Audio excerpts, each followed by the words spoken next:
Okay, so what makes your rolling ladders different from others on the market? Well, to start, we are the oldest surviving rolling ladder company out there anywhere. Putnam Rolling Ladder started in 1905, but custom service hardware has been in business since the 70s. We did acquire Putnam just a few years back, but we have been making rolling ladders for over 20 years as well. We were a natural fit to sell their company to. So when Putnam was looking to, I don't want to say go out of business necessarily, but they were looking to sell so they could move on to other ventures. We were a natural fit. We had actually asked previously if they would be willing to sell the company to us because we love making rolling ladders. It's a really great market here in the Midwest. We're centralized. We can service all the different coasts, pretty expeditiously. And we have just great resources as far as major cities near us, and of course the Great North Woods, all the different wood species that we can pull from there. Um, so aside from that, I do believe that our ladder systems cover a very wide variety of wants and needs of our ladder customers. Some that they didn't even know about when they first start ladder shopping. Anything from very classic, very vintage, which is that 1905 look and style, classic #1 ladder that we offer, all the way to our Alta ladder line, which is very contemporary hybrid wooden metal ladder, but with much more unique and I would say contemporary streamlined features, safety features, very quiet rolling ladders like the Quiet Glide, just cover a large, I would say, gap in the market. I mean, I'm sure there's products out there that have some crossover. Alico, Cotterman are a couple notable examples. There's been plenty of rolling ladder companies that come in and out of business as well. But these ladders that we have survived the test of time, and we are by far the #1 ladder distributors in the United States, or Awesome. I would say probably worldwide. That's awesome. So, Mhm. how much weight can your ladders support, and how are they built for long-term durability? It depends kind of on which ladder line exactly you're looking at. They have been tested. Um, I would say up to a ton, I believe, is what Oh, they wow. tried. A couple of them did fail at a certain point, but we're talking about over 1,000 pounds for each one. But we need to draw the line somewhere, and we need to draw it in a place that makes sense to a customer, and not just say, yeah, 1,000 pounds. So I mean, we start our minimum at 300. And I believe our Quiet Glide, Alta, and log ladders are somewhere around 500. I think we have that in our FAQs on our website too. So just in case I didn't quote that exactly right, the information is on our website as well. But yes, they're made for heavier duty use. We do use all hardwood. None of the woods that we use are softwood, so no pine, um, no cedar, any of those evergreen trees that just have a not as strong of a grain.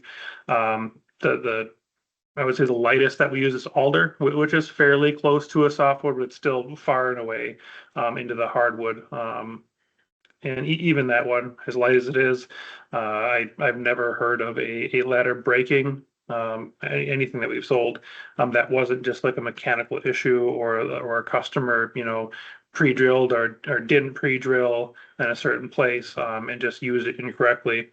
So I mean, these ladders are made to last. I regularly see ladders from our Putnam customers that have been in place or have moved around New York City, for example, since that's where Putnam was for like well over 80, 100 years, and these things are still functional. They're just looking usually Oh, for hardware wow. replacement. So the ladders themselves, I mean, they're built to last. Like I said, I've never seen one just break for no reason or break because the wood was weak. We use select or better lumber, meaning there's very, very few, if any, imperfections. There's no knots, there's no cracks, there's no splintering, anything like that. Anything that you'd see like that would be like shipping damage, which does unfortunately happen. Um, and that's where we do see ladder breaks is because some, drove a forklift into it or something like that. But as Right. far as like residential or commercial use, no, they're made to outlast the owners. Awesome. Are they customizable to fit ceiling height track or track lengths? Um, You mean are the track lengths customizable, or are the ladders customized to fit ceiling applications? Yeah, are the ladders customizable for different ceiling heights? Yes, I would say up to a point, just like anything. I mean, we have anything from countertop height ladders, which are 3 feet tall, or shorter, all the way up until 14 feet. So basically, whether that's a wall application or a ceiling application, we do have a kind of cutoff limit to that. The only ladder line that we offer the ceiling mount brackets and track is a quiet glide line, and there are currently two wood species, which are maple and cherry, that we can make all the way up to 14 feet, meaning a track height of like 162. Um, so a considerable size ladder, any more than that, and it becomes kind of a structural thing. You'd see a little bit of like bowing as you're walking up the ladder. So we try not to go past that point. That's kind of our hard stop. But yes, they're made for whether that's wall mount or ceiling mount, kind of up to that cutoff point. Um, so anything between 30 inches where you just get 2 steps. Anything less than 2 steps can't really do unless it's like a step stool or a painter's ladder. All the way up to like 14 step, 14-foot long ladder. So yeah, as long as it fits in the space and it could reach the ceiling, yeah, we can make anything up to that. Fun. Okay. Um, what styles or finishes are available and how do clients typically match them to their home? Mhm. Um, So we do have quite a variety of finishes and wood species available, primarily with the Quiet Glide and the Classic #1 lines. If you've been on our website at all, you'll see the most varieties to choose from there. With the Quiet Glide, there's not quite as many just because the finishing process is a bit more limited. It's mostly powder coating. There's a little bit of plating, but most of it's powder coat, and we try to stick to like the primary popular choices for the current day, which obviously always black. Black is available in everything. So black, oil rub bronze, satin nickel, chrome, satin brass, hammered antique brass, which is out of style. We just haven't wiped it yet, or replace it with something better at this point. We are working on improving the finishes for the Quiet Glide. What I've named does cover most applications. If they can't match what they have, they can at least complement it, or yeah, use black, which I wouldn't say matches everything, but it does complement basically everything, unless it's like navy blue, obviously. Right. And then Classic #1 is really where you're going to see a lot of variety to pick from. There's 3 different types of brass: antique, polished, and satin brass. There's 3 different silvers, which are the satin nickel, and polished chrome, black, oil rub bronze, and forgetting one. Nope, that's it. There's 8.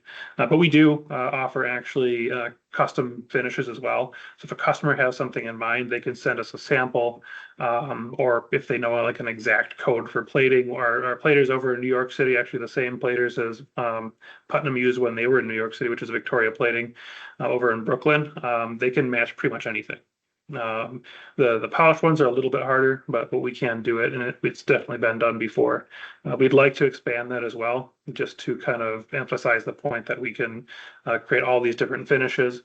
And then to answer the question about how do we help customers match it to their applications, we do offer finish samples for any of our lines, whether that's going to be, actually, I'm just going to get up and show you because I've got some over here.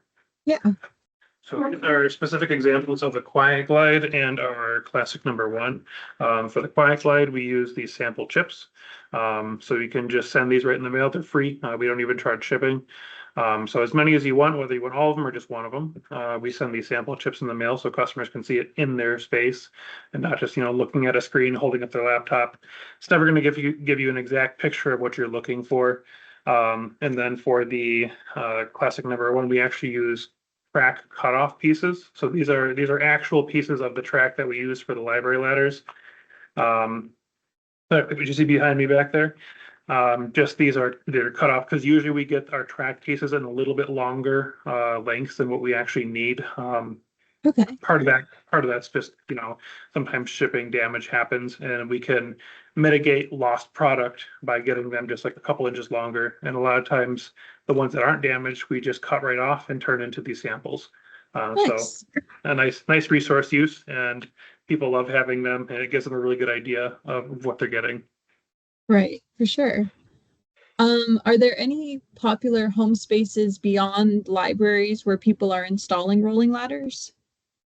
Yes, it used to primarily be libraries. I would say probably our tied for number one, along with libraries, is kitchens at this point. Kitchens are becoming taller and taller. People are getting stacked cabinets. They're having space to put like a header board between their cabinets, and that works really well with our ladders. It's come with a whole new set of, you know, constraints of how much room you need, where you can put these. Is it going to fit a countertop? So it doesn't simplify it, but it is definitely a large number of our sales is for kitchen applications. Besides that, wine cellars. Wine cellars are a great application for these, especially the ceiling mount. Now that you asked about it, because usually they're in a basement. Usually there's timbers in the ceiling, which is just perfect for mounting those brackets. So you need some kind of wood up there to mount them to. You can't just put them in whatever, drywall on your ceiling. So it's usually a perfect application for that. It gets them away from the bottles, that kind of thing.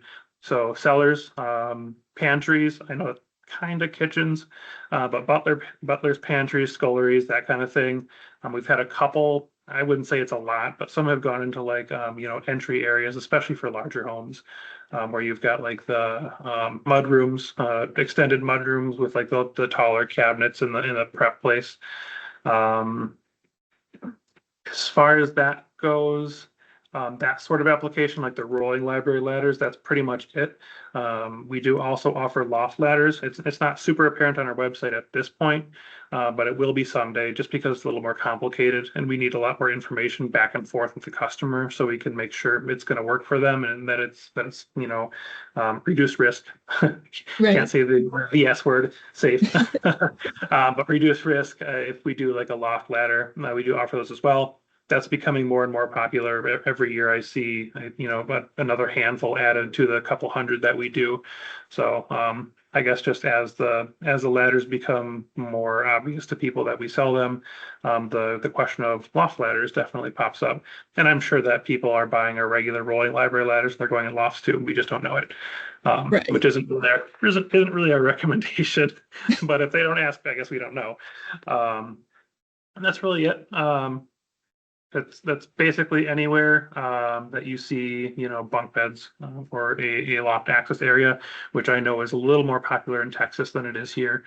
Um, and yeah, I mean, I can't really think of anything else. There's not really outdoor applications for these. They're not meant to be outdoors as Right. much as you can. So what do you do with the ladder when it's not in use?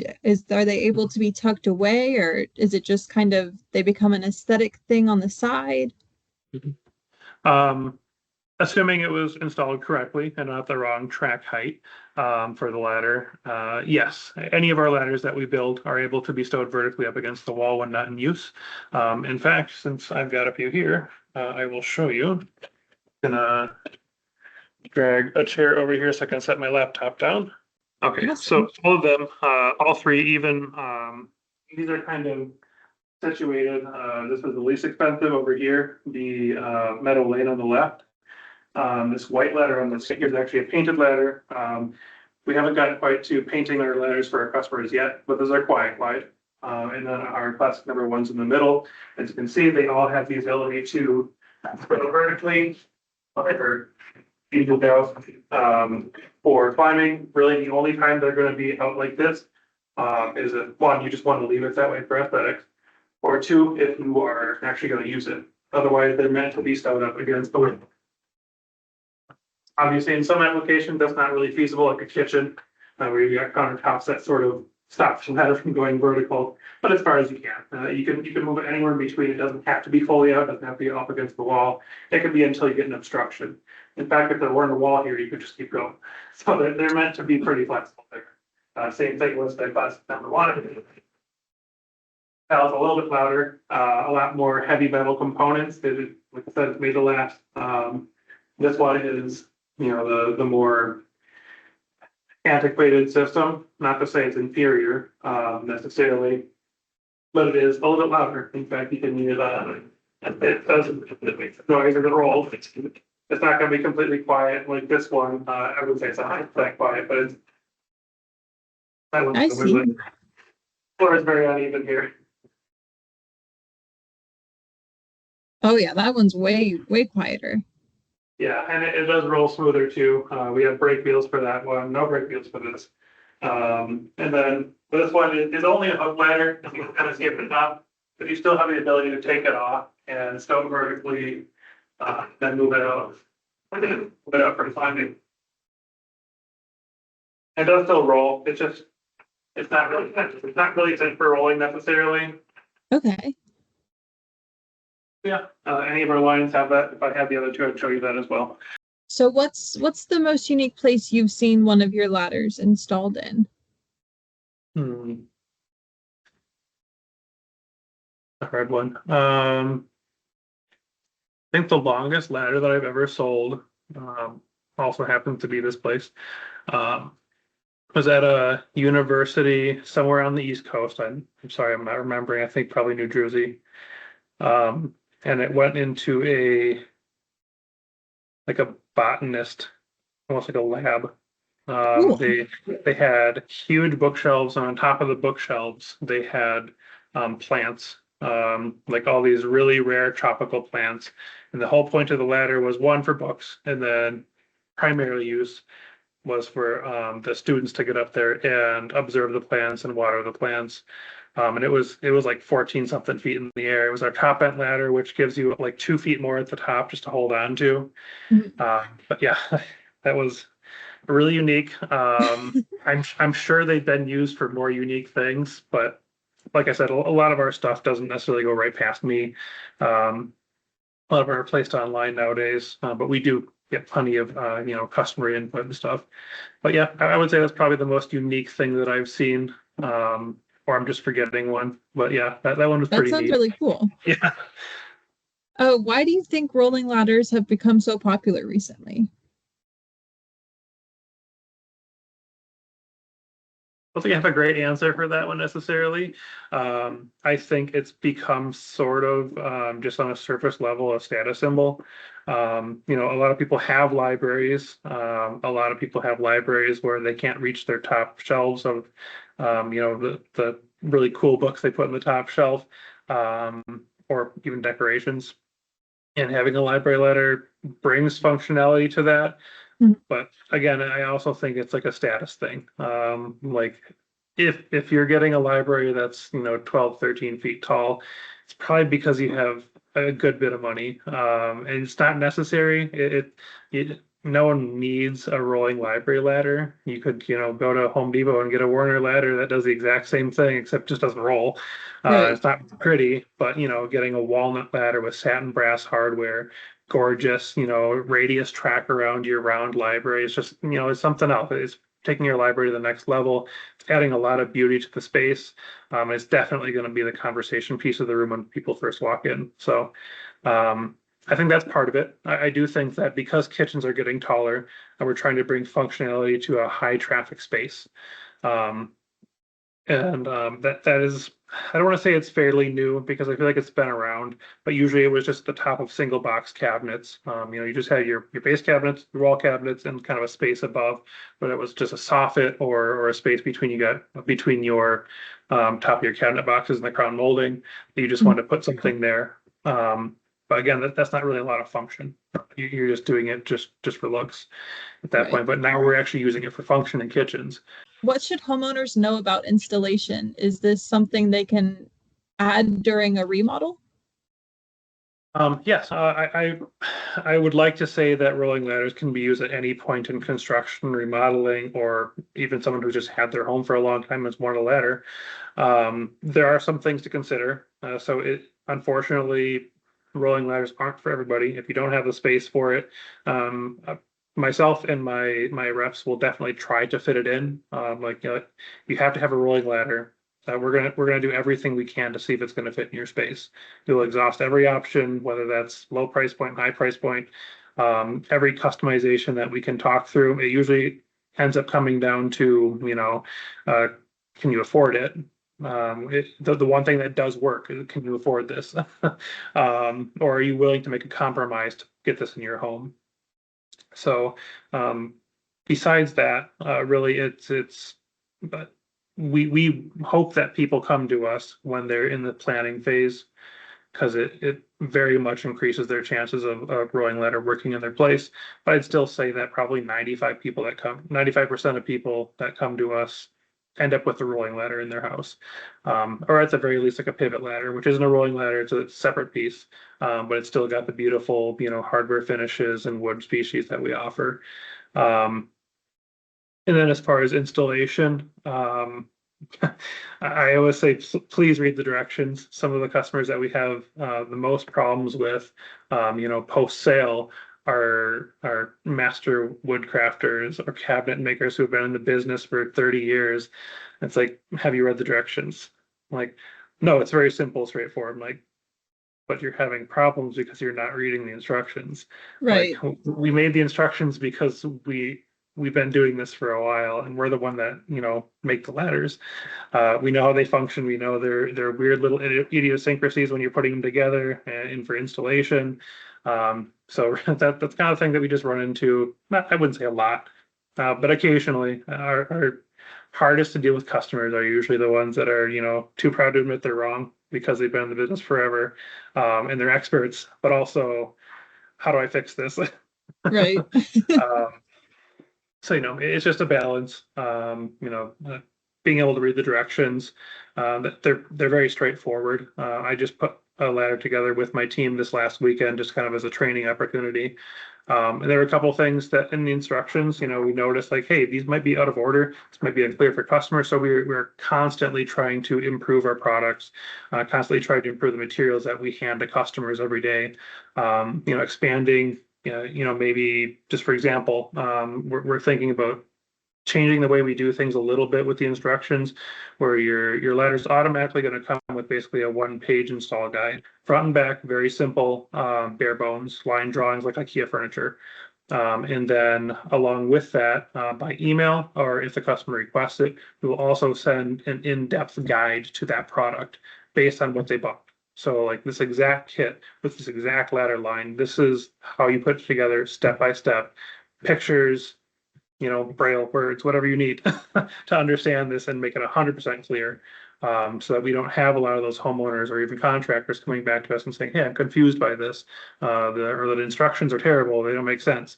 So we're just trying to, constantly improve these. If it doesn't make sense for us, it's not going to make sense for a customer. And we have a lot more understanding of the product than them. So, just taking the time to really sink resources and sink time into understanding our own instructions and being able to improve them all the time. So hopefully we can cut down on customers who are confused or even ruin their ladders by trying to modify them because they either ordered it wrong or didn't read the instructions or don't understand the instructions. Right. Definitely. Definitely. That's awesome. Um, okay. Final question. What's the biggest misconception about rolling ladders you'd love to clear up? Um, I've been seeing this more and more on our Facebook posts, with people just commenting and saying that's going to be in the way. Like I'm going to be tripping over that. And it's actually something we've already covered, which is our ladders have the ability to stow vertically when you're not using them. Um, I'm just floored by how many people don't know that our ladders go vertical or that you can move them or even that you can take them off the track. Most people think of ladders as fixed furniture. I would say probably half the ladders that I sell are for applications that have multiple runs of track.